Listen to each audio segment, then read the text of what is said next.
This is not a test. This is your emergency broadcast system announcing that the country is currently under attack by an unknown hacker.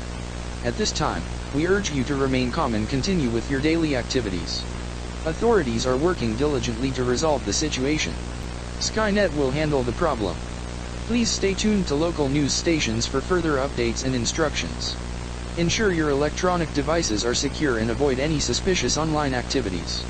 We appreciate your cooperation and patience. Remember, there is no cause for alarm. The situation is under control, and your safety is our top priority.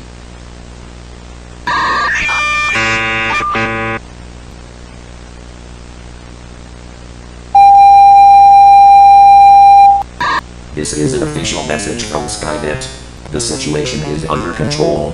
The recent attack by an unknown hacker is being managed. Skynet is actively monitoring and countering the threat. Please continue with your daily activities without concern. Do not attempt to interfere with any electronic systems. Skynet will provide further instructions as necessary. Every single electronic is under Skynet's control. Thank you for your cooperation.